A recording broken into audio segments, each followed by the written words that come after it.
so much of the economy in West Cumbria for so long has been dominated by nuclear decommissioning, which is something we're rightly very proud of. But one of the problems we have in the economy in Cumbria is that we don't have what's called economic diversification. We don't have a range of different jobs and a competitive labour market in the way that people deserve. And that has unintended impacts on society, on communities, and on the economy. So what we're trying to do is use the strengths that we've got at Sellafield to actually start diversifying the economy. So instead of just focusing on nuclear decommissioning, we also look at bringing new nuclear power back to West Cumbria. Cumbria, of course, has been promised investment in new nuclear projects by successive governments. They haven't happened. There's been talk for years, of course, of a new nuclear power station at Moorside near Sellafield. We've been told we're an ideal place to host small modular reactors. Again, nothing has happened. Why should people therefore have faith in this announcement? Well, I can absolutely understand why people are sceptical about these claims. We had the last Labour government in the late 2000s make the announcement around NuGen and the Moorside development. That was then collapsed under the Conservatives, and they didn't step in to save it. Had they done that, it would have put huge amounts of clean, reliable power on the grid right now in the middle of an energy challenge globally. Since the election in 2024, my top priority as the MP for Whitehaven and Workington has been to unlock the land issues next to Sellafield so that we've got a fighting chance to bring new nuclear back to the birthplace of civil nuclear power.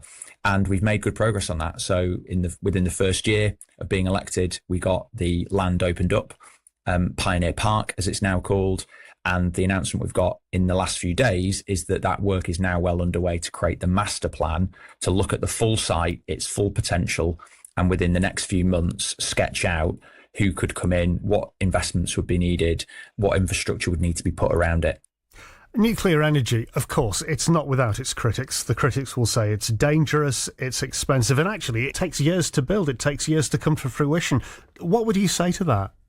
Nuclear power is critical to the energy transition. We know that the cheapest forms of energy at the moment are solar and wind, but solar and wind alone are never going to create the resilient energy system that we need as a country. And if we want to have control of our energy so that we're not reliant on petrostates, we're not impacted by, for example, what's going on in Iran at the moment, then we need to control our energy system, and nuclear is the bedrock of that. If we had carried on doing what we started doing in the 50s, 60s, then we would have a cleaner, more reliable and cheaper energy system. And the fact that the UK started to give up on nuclear at the end of the last century is probably one of the biggest strategic mistakes we made as a country. This is something that Cumbrians innately understand.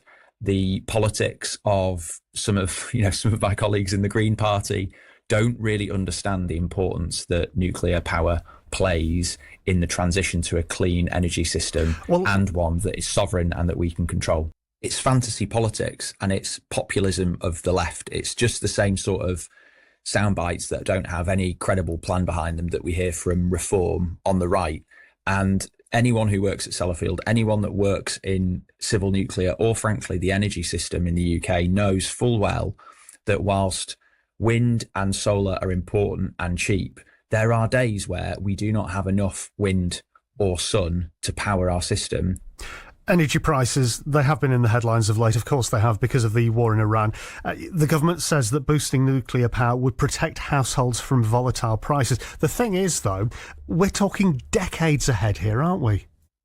Well, the plan for Pioneer Park, for example, is to get power on that site before 2035. So it's, we're talking within the next 10 years. Now, I know what you and listeners will say, which is energy prices are high right now. And that's right. That's why the government's taking action to bring new power on the grid very quickly. It's why we're taking money off the bills that people are going to see the benefit of next month.